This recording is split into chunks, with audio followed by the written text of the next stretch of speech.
Hello everyone, my name is Akanksha. आज हम लोग डिस्कस करेंगे NCERT क्लास 11 का chapter 2 that is biological classification. ये चैप्टर आपके एग्ज़ाम्स के लिए बहुत ज़्यादा इम्पोर्टेंट चैप्टर है। ये थोड़ा सा लेंदी है क्योंकि इसमें हम लोग 5 किंगडम क्लासिफिकेशन को डिटेल में पढ़ते हैं। ठीक है, तो बायोलॉजिकल क्लासिफिकेशन जो 5 किंगडम है उसको पढ़ने से पहले हम लोग देखेंगे कि बायोलॉजिकल क्लासिफिकेशन कितने तरह से किया गया। ठीक है, हिस्ट्री थोड़ा सा। तो ये 3 तरह का होता है: artificial system, natural system and phylogenetic system. Artificial system जो क्लासिफिकेशन है उसमें बेसिस बनाया जाता है मॉर्फोलॉजिकल कैरेक्टर को। तो ऑर्गेनिज्म को ग्रुप करने से पहले उसका कैरेक्टर देखा जाता है। जो मॉर्फोलॉजिकल कैरेक्टर्स होते हैं, 1 या 2 कैरेक्टर, उसके अकॉर्डिंग अगर हम किसी ऑर्गेनिज्म को क्लासिफाई करते हैं तो हम कहते हैं कि वो आर्टिफिशियल सिस्टम है। और आर्टिफिशियल सिस्टम दिया था एरिस्टोटल ने। इन्होंने ऑर्गेनिज्म को 2 ग्रुप में डिवाइड किया था, ईनीमा और एनीमा। ईनीमा में उन्होंने वैसे ऑर्गेनिज्म को रखा जिनके पास आरबीसी होते थे, और एनीमा में ए मतलब एब्सेंट, जिनके पास आरबीसी नहीं होते थे। ठीक है, तो मॉर्फोलॉजी से हम होमोलॉजी या इवोल्यूशनरी रिलेशनशिप का पता नहीं कर सकते। तो ये इसका एक ड्रॉबैक्स था। आर्टिफिशियल सिस्टम ऑफ क्लासिफिकेशन का ड्रॉबैक था कि हम लोग लीनिएज नहीं पता कर पा रहे थे कि कौन से ऑर्गेनिज्म का इवोल्यूशन किस ऑर्गेनिज्म से हुआ है या कौन किससे रिलेटेड है। ठीक है, next is a natural system of classification जो बेसिस बनाता है morphological anatomical character as well as cytological, physiological, ontogeny मतलब कि जो एम्ब्रियोनिक डेवलपमेंट है उसके बारे में भी हम स्टडी करते हैं। रिप्रोडक्शन के बारे में स्टडी करते हैं। फिर साइटोकेमिस्ट्री, जो सेल में केमिकल रिएक्शंस हो रहे हैं उनमें क्या रिलेशनशिप है 2 ऑर्गेनिज्म के बीच में, वो भी यहाँ पे स्टडी किया जाता है। तो नेचुरल सिस्टम बहुत ब्रॉड एरिया को ध्यान में रखकर किसी भी ऑर्गेनिज्म को ग्रुप करता है। ठीक है, then third phylogenetic system. Phylogenetic system based होता है इवोल्यूशनरी रिलेशनशिप में।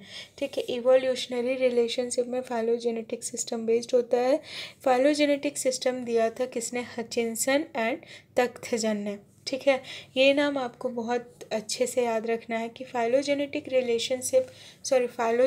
सिस्टम ऑफ क्लासिफिकेशन दिया था हचिंसन एंड तख्तजन ने। ओके, तो फाइलोजेनेटिक सिस्टम में क्या अलग है? यहाँ पे इवोल्यूशनरी रिलेशनशिप की बात हुई है। नेचुरल सिस्टम में इवोल्यूशन को इन्वॉल्व नहीं किया गया था, होमोलॉजी को इन्वॉल्व नहीं किया गया था, लेकिन फाइलोजेनेटिक सिस्टम में इवोल्यूशनरी रिलेशनशिप को इन्वॉल्व किया गया है। ओके, सो इसके बाद हम लोग डिस्कस करेंगे 2 किंगडम क्लासिफिकेशन क्या था। बहुत डिटेल में नहीं पढ़ना है, बस ये जानना है कि 2 किंगडम क्लासिफिकेशन कैरोलस लिनियस ने दिया था। कैरोलस लिनियस को क्या कहते हैं? और फादर ऑफ टैक्सोनॉमी इन्हें कहा जाता है। और इन्होंने बेसिस बनाया था प्रेजेंस और absence of the cell wall. ठीक है, जिस ऑर्गेनिज्म के पास सेल वॉल था उन्होंने सबको प्लांट किंगडम में रख दिया। उन्होंने 2 किंगडम बनाए, एक किंगडम प्लांटी, दूसरा किंगडम एनिमलिया। तो जिन ऑर्गेनिज्म के पास सेल वॉल प्रेजेंट था वो सारे प्लांटी किंगडम के अंदर रख दिए उन्होंने, और जिनके पास एब्सेंट था उन्होंने उसे किंगडम एनिमिलिया में इंक्लूड कर दिया। किंगडम प्लांटी के कैरेक्टर्स क्या थे उनके अकॉर्डिंग कि उसमें सेल वॉल प्रेजेंट होगा, इनऑर्गेनिक क्रिस्टल्स होंगे इन द सेल। ठीक है, देन सेंट्रल वैक्यूल प्रेजेंट होगा, एब्जॉर्प्शन ऑफ इनऑर्गेनिक न्यूट्रिएंट, मतलब यहाँ पे फोटोसिंथेसिस की बात की गई है कि इनऑर्गेनिक न्यूट्रिएंट का एब्जॉर्प्शन किया जाएगा। देन अनलिमिटेड ग्रोथ शो होते हैं किंगडम प्लांटी के मेंबर्स में। अनलिमिटेड ग्रोथ कहाँ होते हैं? जो मेरिस्टेमेटिक रीजन होता है वहाँ पे। Absence of excretory organ, as such कोई भी एक्सक्रीटरी ऑर्गन नहीं है। देन क्लोरोफिल, जिन भी ऑर्गेनिज्म में, एल्गी में भी अगर क्लोरोफिल है तो उन्होंने उसे प्लांटी के अंदर रख दिया। ठीक है, ऑटोट्रॉफिक न्यूट्रिशन जिसका जिसका था सबको उन्होंने प्लांटी में रख दिया। किंगडम एनिमिलिया का मेन कैरेक्टर यहाँ पे क्या है कि सेल वॉल उसमें एब्सेंट है, no inorganic crystals and central vacuole cell में एब्सेंट होता है। होलोजोइक टाइप ऑफ न्यूट्रिशन है, मतलब इनजेशन किया जाता है फूड का। देन ग्रोइंग पॉइंट एब्सेंट, पूरे जो एनिमल्स है वो हमेशा ग्रो नहीं करते, और नो लिमिटेड ग्रोथ। लोकोमोशन यहाँ प्रेजेंट था और यहाँ लोकोमोशन एब्सेंट था।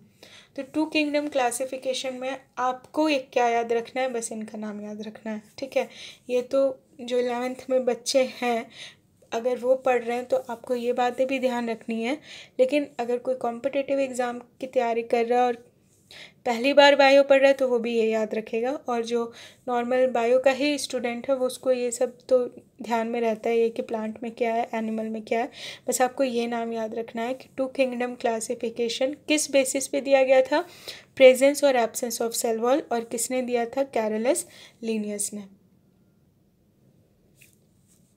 सेकेंड 5 किंगडम क्लासिफिकेशन, ये दिया गया है by R.H. Whittaker in the year of 1969। ये एग्ज़ाम में पूछा जाता है, ठीक है। इनका ईयर याद रखना आपको कि 5 किंगडम क्लासिफिकेशन किसने दिया था, R.H. विटेकर ने, और किस साल दिया था, 1969 याद रख लेना, ठीक है। इन्होंने बेसिस बनाया था 5, वो हम लोग देखेंगे। उससे पहले हम देखते हैं कि कौन कौन से उन्होंने किंगडम दिए थे। तो 5 किंगडम क्लासिफिकेशन में उन्होंने 5 किंगडम दिए थे। पहला किंगडम मोनेरा जिसमें उन्होंने सारे बैक्टीरियाज को इंक्लूड किया था।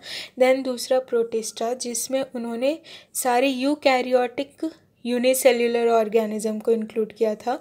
देन आता है किंगडम प्लांटी जिसमें उन्होंने क्लोरोफाइलस ऑटोट्रॉपिक ऑर्गेनिज्म को जो मल्टी सेल्युलर थे उनको इंक्लूड किया था। और फंजाई में उन्होंने इंक्लूड किया था मल्टी सेल्युलर ऑटोट्रॉफिक, लेकिन जो कि सेप्रोफाइटिक हैं, उनको इंक्लूड किया था। देन एनिमिलिया में मल्टी सेल्युलर यूकैरियोटिक और हेट्रोट्रॉफिक ऑर्गेनिज्म को, ठीक है। फंजाई में कुछ ऑटोट्रॉफिक होते हैं और कुछ हेट्रोट्रॉफिक भी होते हैं, बट एनिमिलिया में सारे क्या होते हैं, हेट्रोट्रॉफिक ही होते हैं। 5 किंगडम क्लासिफिकेशन दिया गया है on the basis of 5 criteria. सबसे पहला है complexity of cell structure. Cell का स्ट्रक्चर किस तरह का है, प्रोकैरियोटिक टाइप का है या यूकैरियोटिक टाइप का। प्रोकैरियोटिक टाइप का होने का क्या मतलब है कि सेल में न्यूक्लियस वेल डिफाइंड नहीं है, ठीक है। Nucleus is not well defined. ये हम बचपन से पढ़ते आ रहे हैं कि प्रोकैरियोटिक सेल में nucleus is not well defined. और क्या कैरेक्टर होता है प्रोकैरियोटिक सेल का कि मेम्ब्रेन बाउंड स्ट्रक्चर जो भी है वो क्या होते हैं, एब्सेंट होते हैं। मेम्ब्रेन बाउंड स्ट्रक्चर कौन से स्ट्रक्चर, सेल ऑर्गेनेल, ठीक है। सेल ऑर्गेनेल एब्सेंट होते हैं। कौन से membrane bound cell organelle absent होते हैं, जैसे कि माइटोकॉन्ड्रिया, क्लोरोप्लास्ट, ये मेम्ब्रेन बाउंड है। ER मेम्ब्रेन बाउंड है, ये एब्सेंट होता है प्रोकैरियोटिक सेल में। न्यूक्लियस न्यूक्लियोइड के फॉर्म में प्रेजेंट होता है। यूकैरियोटिक सेल में वही membrane bound cell organelle like mitochondria, chloroplast, ER ये सारे पाए जाते हैं और वेल डिफाइंड न्यूक्लियस पाए जाता है, ठीक है। तो पहला बेसिस बनाया उन्होंने ये। तो प्रोकैरियोटिक जितने भी थे सबको उन्होंने मोनेरा में इंक्लूड कर दिया। सेकेंड कैटेगरी उन्होंने रखी है कॉम्प्लेक्सिटी ऑफ स्ट्रक्चरल या बॉडी ऑर्गेनाइजेशन। बॉडी का ऑर्गेनाइजेशन क्या है, यूनिसेल्युलर है या मल्टी सेल्युलर है। जितने भी यूनिसेल्युलर यूकैरियोट थे उन्होंने उसको प्रोटिस्टा में रख दिया। जितने भी मल्टी सेल्युलर यूकैरियोट थे उन्होंने उस सबको तीनों में बांट दिया, ठीक है। तो प्रोटिस्टा बनाया गया on the basis of this category कि यूनिसेल्युलर है या मल्टी सेल्युलर है, ठीक है। अभी third mode of nutrition. Mode of nutrition में क्या है, पहला फोटो ऑटोट्रॉफी, दूसरा हेट्रोट्रॉफी। उन्होंने मोड ऑफ न्यूट्रिशन चुना और दो कैटेगरी बनाई, एक तो फोटो ऑटोट्रॉफी और दूसरा हेट्रोट्रॉफी। फोटो ऑटोट्रॉफ जितने भी थे, मतलब जो लाइट को यूज़ करके अपना फूड बना रहे थे, जो ऑर्गेनिक मैटर बना रहे थे, जो ऑर्गेनिज्म, सबको उठा के उन्होंने किंगडम प्लांटी में रख दिया। और हेट्रोट्रॉफी में भी उन्होंने डिवीज़न किया। हेट्रोट्रॉफी में उन्होंने दो तरह के ऑर्गेनिज्म रखे, एक तो जो इंजेस्टिव थे, जिसे हम लोग कहते हैं होलोजोइक फॉर्म ऑफ न्यूट्रिशन, ठीक है। एक ऑर्गेनिज्म वो थे जो होलोजोइक थे, और दूसरा जो एब्जॉर्प्टिव तरह के हेट्रोट्रॉफी शो करते हैं, जिसे हम क्या कहते हैं, सेप्रोफाइटिक या सेप्रोजोइक टाइप ऑफ न्यूट्रिशन। तो उन्होंने हेट्रोट्रॉफी को भी दो में डिवाइड कर दिया। तो जितने भी इंजेस्टिव या होलोजोइक ऑर्गेनिज्म थे, उन्होंने उसको किस में कर दिया बताओ तो? उन्होंने उस सबको इंक्लूड कर दिया किंगडम एनिमेलिया में। और जितने भी एब्जॉर्प्टिव और सेप्रोफाइटिक टाइप के ऑर्गेनिज्म थे, उन्होंने उन सबको इंक्लूड कर दिया किंगडम फंजाई में। Okay, so criteria number 4 is the presence or absence of sexual reproduction. Sexual reproduction किस में प्रेजेंट होता है, किस में एब्सेंट होता है, उसके बेसिस पे भी ऑर्गेनिज्म का क्लासिफिकेशन हुआ है। फंजाई में इसको हम लोग डिस्कस करेंगे। जब हम लोग किंगडम फंजाई पढ़ेंगे तो उसमें हम लोग इस पॉइंट को डिटेल में डिस्कस करेंगे। Then fifth is phylogenetic relationship. Phylogenetic relationship, जब आप एनिमल किंगडम का क्लासिफिकेशन पढ़ोगे ना, तो ये वाला पॉइंट वहाँ पे बहुत ही ज़्यादा इम्पोर्टेंस रखता है कि कौन सा ऑर्गेनिज्म पहले रखा जाएगा, कौन सा बाद में रखा जाएगा, ठीक है। किसको हम किस क्लास में रखेंगे ऑन द बेसिस ऑफ कि वो पहले ओरिजिनेट किया है और वो किस ऑर्गेनिज्म के साथ ज़्यादा रिलेशनशिप शो कर रहा है, उसको हम लोग ध्यान में रखेंगे जब हम लोग एनिमल किंगडम पढ़ेंगे। तब आप ये वाला पॉइंट माइंड में रखना। जब हम लोग पढ़ते हैं ना, बैलेनोग्लोसस पढ़ेंगे इन्वर्टिब्रेट में, तब मैं आपको वहाँ पे बताऊंगी कि फाइलोजेनेटिक रिलेशनशिप को किस तरह से व्हिटेकर साहब ने यूज़ किया है for classification of the animal. So student, start करते हैं विद द किंगडम मोनेरा। ये वीडियो इंट्रोडक्टरी वीडियो है। इसमें हम लोग सारे किंगडम्स को स्मॉल में उनका एक ओवरव्यू लेंगे। उसके बाद डिटेल में, क्योंकि बहुत डिटेल में आपको नहीं पढ़ना है, फिर भी थोड़ा तो डिटेल है, तो डिटेल में एक एक लेक्चर में एक एक किंगडम को डिस्कस करा जाएगा, ठीक है। ऐसे वीडियो लेंदी हो जाती है, इस वजह से हम लोग ऐसा करने का प्लान किए हैं। पहला है किंगडम मोनेरा, और किंगडम मोनेरा में सारे प्रोकैरियोटिक ऑर्गेनिज्म को ग्रुप किया गया है। Example bacteria. किस बेसिस पे? पहला बेसिस है सेल का स्ट्रक्चर कैसा होता है मोनेरा का सेल स्ट्रक्चर होता है यूनिसेल्युलर। देन उसका न्यूट्रिशन कैसा होता है? सेप्रोबिक, मतलब वो केमिकल डाइजेस्ट करता है, जैसे कि ये बैक्टीरिया है, ठीक है, और यहाँ पे कोई मटेरियल है, फूड मटेरियल, ये केमिकल सिक्रेट करेगा और ये इनऑर्गेनिक से ऑर्गेनिक में कन्वर्ट हो जाएगा और फिर ये वापस क्या करेगा, इसको एब्जॉर्ब कर लेगा। तो ऐसा भी होता है। फिर पैरासिटिक होता है। पैरासिटिक में हमने पढ़ा है बैक्टीरिया, बहुत सारे बैक्टीरियल डिजीज़ होते हैं जो पैरासिटिक होते हैं। कीमो ऑटोट्रॉफिक, ये वाला मेथड। फोटो ऑटोट्रॉफिक भी होते हैं, बहुत सारे मोनेरेंस जो होते हैं वो फोटो ऑटोट्रॉफिक भी होते हैं। सिम्बायोटिक एसोसिएशन शो करते हैं हायर प्लांट के साथ भी, ठीक है। देन साइज ऑफ सेल 0.1 से लेके फ्यू माइक्रोन इन लेंथ हो सकता है। सेल वॉल इनमें प्रेजेंट होता है, ठीक है, क्लियर। सेल वॉल प्रेजेंट होता है। सेल वॉल केवल प्लांट में ही प्रेजेंट नहीं होता, सेल वॉल मोनेरा में भी प्रेजेंट होता है। और ये सेल वॉल इनका बना होता है पेप्टिडोग्लाइकेन और पॉलीसैकेराइड से, काइटिन से नहीं बना हुआ है, ठीक है। तो मोनेरा, ग्रुप मोनेरा का सेल वॉल किससे बना होता है, ये बात बहुत ज़्यादा ध्यान में रखना। ग्रुप मोनेरा में सेल वॉल प्रेजेंट होता है और वो बना होता है पेप्टिडोग्लाइकेन से। यही एग्जाम में आता है, ये पॉलीसैकेराइड उतना पूछता नहीं है, फिर भी आपको याद रखना है कि peptidoglycan and polysaccharide, okay. So next, internal compartmentalisation is absent. That means कि जो ऐसा हम लोग जैसे ER है ना, नॉर्मल आप यूकैरियोटिक सेल देखोगे, सपोज करो ये प्लांट सेल है, मैंने क्या बना दिया, ये सेल वॉल बना दिया, और ये मैंने सेल मेम्ब्रेन बनाया। तो ईआर में, ईआर इस तरह से बनता है ना, गोल्जी बॉडी या ईआर, ये क्या होता है, invagination of the cell membrane से ही बनता है ईआर, ठीक है, या गोल्जी। तो प्रोकैरियोटिक सेल में ऐसा इन्वेजिनेशन कुछ भी नहीं होता है, मतलब इंटरनल कंपार्टमेंटलाइजेशन नहीं होता है। देन न्यूक्लियस इज एब्सेंट क्योंकि प्रोकैरियोटिक है। डीएनए इज नेकेड, ऑब्वियसली यहाँ पे हिस्टोन प्रोटीन एब्सेंट होता है, कोई और प्रोटीन होगा लेकिन हिस्टोन प्रोटीन एब्सेंट होता है। Membrane bound cell organelle absent, that is mitochondria, Golgi body, plastid, किसी भी तरह का प्लास्टिड प्रेजेंट नहीं होता। फ्लैजेला, ये वाला लाइन बहुत इंपॉर्टेंट है। फ्लैजेला किंगडम मोनेरा या बैक्टीरिया में किस प्रोटीन का बना होता है?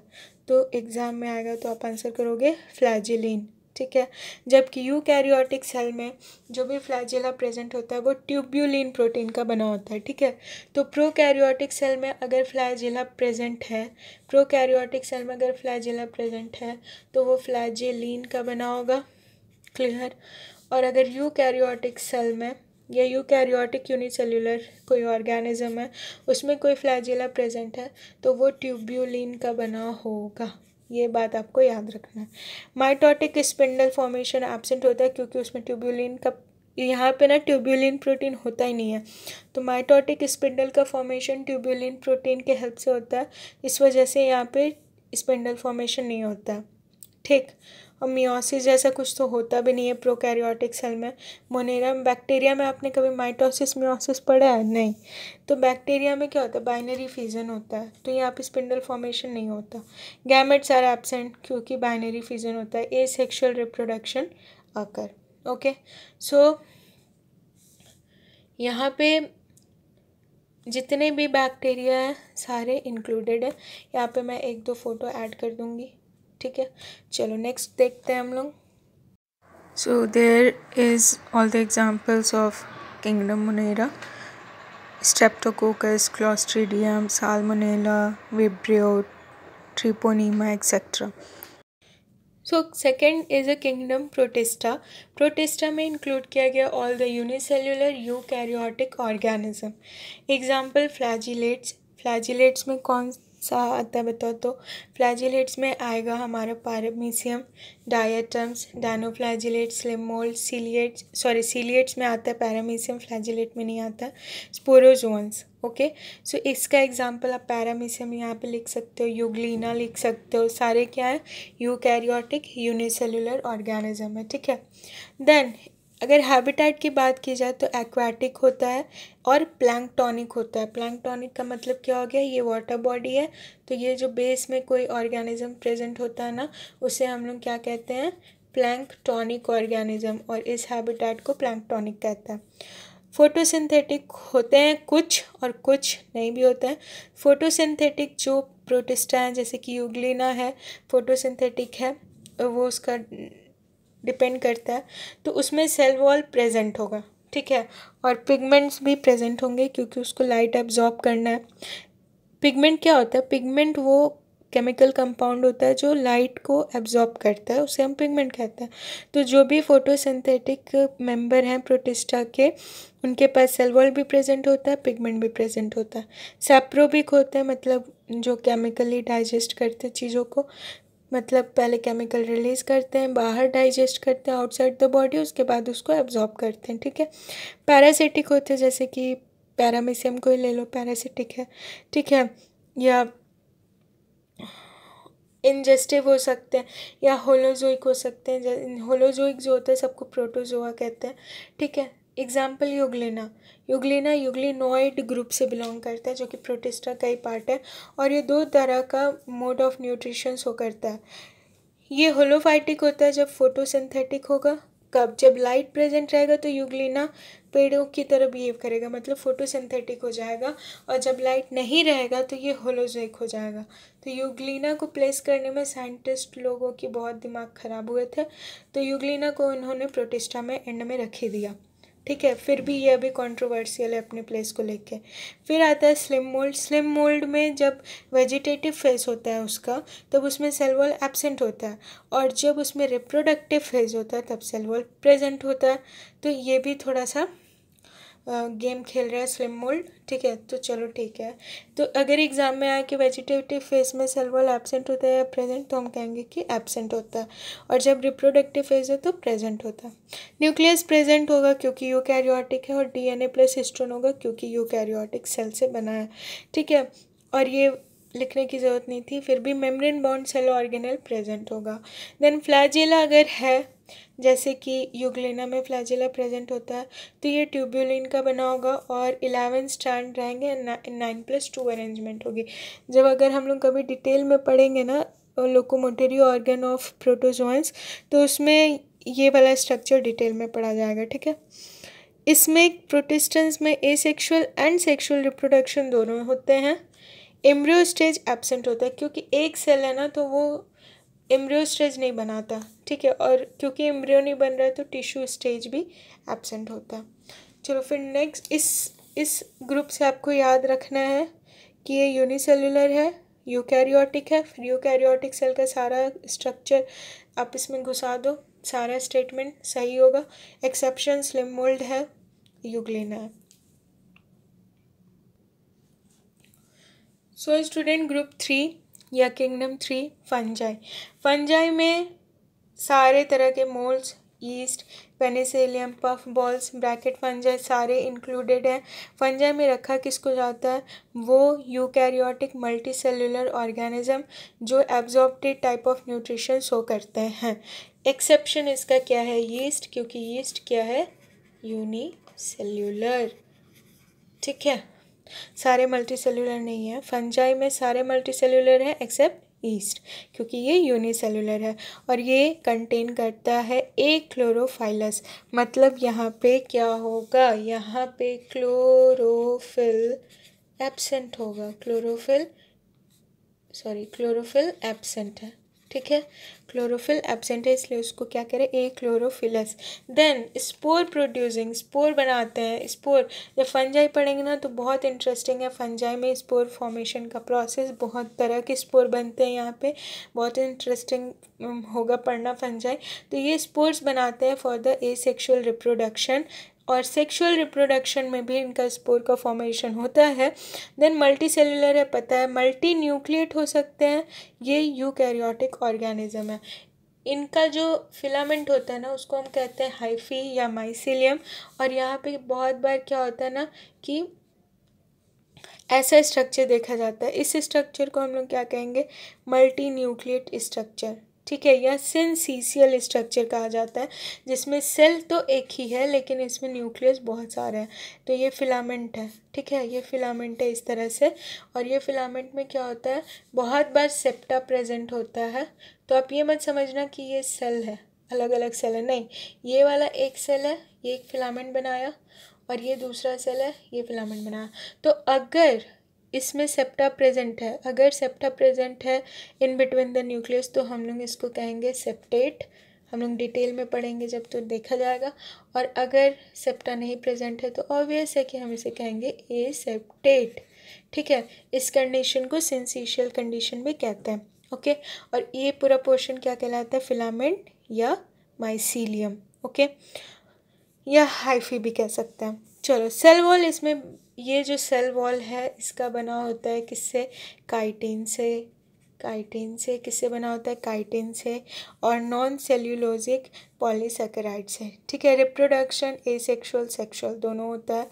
टिश्यू डिफ्रेंशिएशन एब्सेंट है, ऐसे फिलामेंट स्ट्रक्चर में ही रहेगा। मल्टी सेल्यूलर भी होता है तो टिश्यू का फॉर्मेशन नहीं देखा गया। तो अभी तक किंगडम, मोनेरा, प्रोटिस्टा, फंजाई तक आ गए हम लोग, लेकिन टिश्यू फॉर्मेशन नहीं देखे। तो टिश्यू बनता कहाँ से है, एल्गी से। एल्गी जब पढ़ेंगे ना हम लोग तब, नहीं एल्गी भी नहीं, हम लोग पढ़ेंगे जब प्लांट किंगडम में ब्रायोफाइट्स, और तब हम लोग देखेंगे कि वहाँ पे टिश्यू का फॉर्मेशन होता है, ठीक है। रिप्रोडक्शन, ओके, ये स्टेटमेंट थोड़ा सा कंट्रोवर्शियल हो गया क्योंकि मुझे क्लियर नहीं है कि एल्गी से होता है या नहीं होता है, बट आई थिंक एल्गी से tissue level of organisation start होता है। आप प्लीज़ कमेंट में बताइएगा, ठीक है। देन सेल वॉल काइटिन का होगा, टिश्यू डिफ्रेंशिएशन यहाँ पे तो एब्सेंट है, और फूड रिजर्व, ये एग्जाम में आता है, फूड रिजर्व है ग्लाइकोजन एंड फैट। तो फंजाई में फूड रिजर्व है glycogen and fat. Okay, so clear है। फंजाई ग्रुप में किसको इंक्लूड करते हैं? यूनिसेल्युलर है ईस्ट, बाकी सारे मल्टी सेल्युलर यूकैरियोट, बट जो एक क्लोरोफाइलस है, लेकिन स्पोर बियरिंग है, लेकिन हेट्रोट्रोफिक है, लेकिन absorptive type of nutrition show करता है। Next is kingdom Plantae. Plantae में इंक्लूड किया गया फोटोसिंथेटिक यूकैरियोटिक मल्टीसेलुलर प्लांट। सबको पता है, बच्चे को पता है, लेकिन अगर कोई 11 में है तो उसको नहीं पता होगा। चलो, कि जो भी प्लांट होते हैं उनके जो सेल्स होते हैं वो यूकैरियोटिक टाइप के होते हैं और मल्टीसेलुलर होते हैं। ठीक है, कुछ एल्गी होते हैं जो कि यूनिसेलुलर होते हैं और उन्हें हम किंगडम प्लांटी में ही रखते हैं। जब प्लांटी ग्रुप पढ़ेंगे ना तो बहुत इंटरेस्टिंग है ये किंगडम प्लांटी। मुझे पहले समझ ही नहीं आता था, लेकिन अब क्लियर हो गया थोड़ा थोड़ा कि कैसे इसको स्टडी करना है। किंगडम प्लांटी में बहुत वेरिएशन है, ये मल्टी सेलुलर एल्गी से लेके यूनिसेलुलर एल्गी को तो हमने प्रोटिस्टा में रखा है शायद, लेकिन मल्टी सेलुलर एल्गी यहाँ पढ़ेंगे हम लोग। ब्रायोफाइट्स पढ़ेंगे, टेरिडोफाइट्स पढ़ेंगे और स्पर्मेटोफाइट। स्पर्मेटोफाइट में हम लोग वैसे ऑर्गेनिजम्स को पढ़ते हैं, वैसे प्लांट्स को पढ़ते हैं जिसमें स्पर्म मैटोजेनेसिस या ये सारी चीज़ें होती हैं, और इसमें रखा जाता है किसको बताओ? एंजियोस्पर्म को, मतलब जिसमें शीड बनता है। ठीक है, एंजियोस्पर्म को और जिम्नोस्पर्म को। ठीक है, स्पर्मेटोफाइट में जिसमें सीड बनता है उन सारे प्लांट को रखा गया है, जैसे एंजियोस्पर्म और जिम्नोस्पर्म। एंजियोस्पर्म में क्या होगा? सीड कवर्ड होगा, और जिम्नोस्पर्म में क्या होगा? सीड नॉन कवर्ड होगा, मतलब सीड में कवर एब्सेंट होगा। चलो, ये तो बाद की बात है। ग्रोथ क्या होगा? इंडिफिनिट, फिक्स्ड और फ्री फ्लोटिंग। फ्री फ्लोटिंग आप देखते हैं ना, वाटर एक्वाटिक जो प्लांट्स होते हैं वो फ्री फ्लोटिंग होते हैं, कुछ जो एल्गी हैं वो फ्री फ्लोटिंग होते हैं। ऑटोट्रॉफिक तो सारे ही ऑटोट्रॉफिक हैं। और फिर प्लास्टिड प्रेजेंट, क्लोरोफिल प्रेजेंट है, क्लोरोप्लास्ट प्रेजेंट है, बहुत डिफरेंट तरह के पिगमेंट प्रेजेंट होते हैं। रिप्रोडक्शन एसेक्सुअल भी होता है, सेक्सुअल भी होता है। एसेक्सुअल रिप्रोडक्शन हम लोग ब्रायोफाइट्स और एल्गी में देखेंगे। Then embryo stage absent in algae group. Algae group में एम्ब्रियो स्टेज नहीं होता है, क्लियर? एल्गी में एब्सेंट होता है, embryo stage is absent in algae. Algae तक एम्ब्रियो स्टेज एब्सेंट है। ब्रायोफाइट से क्या होता है? एम्ब्रियोनिक डेवलपमेंट स्टेज देखा गया। क्लियर? किंगडम एनिमलिया को मेटाजोआ भी कहते हैं। मल्टी सेलुलर एनिमल्स इन्वॉल्व हैं जो कि इंजेशन शो करते हैं। ठीक है, वैसे ऑर्गेनिज्म जो इंजेशन शो करते हैं मल्टी सेलुलर यूकैरियोटिक हैं, उन्हें ग्रुप एनिमलिया में रखा गया। बॉडी फॉर्म इनका रेगुलर होता है, जबकि प्लांट का इरेगुलर होता है। कोई शेप नहीं है कि आज एक आम का पेड़ ऐसे है तो कल ऐसे ऐसे भी हो सकता है। ठीक है, ऐसा नहीं है, इतना भी ज़्यादा इरेगुलरिटी नहीं है, बट होता है। फिर बॉडी फॉर्म रेगुलर होता है एनिमलिया में। ग्रोथ इज़ डेफिनेट, ऐसा हमारे पास किसी भी एनिमल ग्रुप में आप देख लो, इनवर्टिब्रेट हो या वर्टिब्रेट हो, डेफिनेट ग्रोथ होता है, हमेशा ही वो बढ़ते रहता है, ऐसा नहीं है। और एनिमलिया कंज्यूमर है, एम्ब्रियो स्टेज प्रेजेंट होता है। सेक्सुअल रिप्रोडक्शन देखा गया, एसेक्सुअल रिप्रोडक्शन एनिमल ग्रुप में नहीं देखते हैं। और अगर कोई बैक्टीरिया को एनिमल मानता है तो जाग जाओ, बैक्टीरिया एनिमल नहीं है, बैक्टीरिया मोनेरा में है। क्लियर? अब एडवांटेज क्या हुआ 5 किंगडम क्लासिफिकेशन का, कि यहाँ पे यूकैरियोटिक और प्रोकैरियोटिक ऑर्गेनिज्म को सेपरेट रखा गया, तो पढ़ने में आसानी हो गई। सेपरेट किया गया फंजाई को। बहुत दिन तक फंजाई का प्लेस बहुत डिस्प्यूटेड था, लेकिन 5 किंगडम क्लासिफिकेशन में उसको एक अलग किंगडम ही मिल गया, वो राजा हो गया वहाँ का। चलो next, bring out phylogenetic relationship. हाँ, फाइलोजेनेटिक रिलेशनशिप के आधार पर ऑर्गेनिजम्स को इसमें ग्रुप किया गया, जिससे कि जितने भी कंट्रोवर्शियल ऑर्गेनिजम्स थे उनको एक सही प्लेस देने में इजी हो गया। ठीक है, okay, so last topic is 3 domain of life. ये 1990 में प्रपोज किया गया था बाय कार्ल वोस, और इस टाइम पे आप कमेंट में बताओगे वीडियो पॉज करके कि 5 किंगडम क्लासिफिकेशन किसने प्रपोज किया और ईयर। ठीक है, 2 चीज़। चलो, इन्होंने डिवाइड किया है पूरे ऑर्गेनिज्म को 3 ग्रुप में, बैक्टीरिया, यूकैरिया और आर्किया। ठीक है, इनका कहना था कि सारे organism last universal common ancestor से ही इवॉल्व हुए हैं। ठीक है, तो इनके अनुसार दो लीनिएज निकली। पहली तो जो बैक्टीरिया में इन्वॉल्व हुई और दूसरी लीनिएज कुछ टाइम के बाद आर्किया और यूकैरिया में इवॉल्व हुई। ठीक है, तो इन्होंने डोमेन आर्किया में सारे प्रोकैरियोटिक सेल को ही रखा है और बैक्टीरिया में भी प्रोकैरियोटिक को ही रखा है, लेकिन डोमेन आर्किया में इन्होंने वैसे ऑर्गेनिजम्स को रखा है जो मोनोलेयर कोर ऑफ लिपिड के बने हैं, मतलब जिनका सेल मेम्ब्रेन में एक ही लेयर है लिपिड का। ठीक है, और उनके पास 60 srRNA है। और किंगडम आर्कीबैक्टीरिया में उन्होंने रखा मिथेनोजेंस को, जो बहुत ज़्यादा मीथेन जहाँ पे प्रेजेंट होता है वहाँ पे जो बैक्टीरिया ग्रो करते हैं उनको मिथेनोजेन कहते हैं। थर्मो एसिडोफाइल्स को, जो बहुत ज़्यादा हाई टेम्परेचर और हाई एसिडिक इन्वायरमेंट में भी रहते हैं। ठीक है, एंड लोकी आर्कियोटा को। ठीक है, देन डोमेन बैक्टीरिया में उन्होंने वैसे बैक्टीरिया को रखा जिनके सेल वॉल पेप्टिडोग्लाइकन से बने हैं और उनका स्टोरेज फूड क्या है, ग्लाइकोजन। बाकी नेकेड डीएनए इसके पास भी है, इसके पास भी है।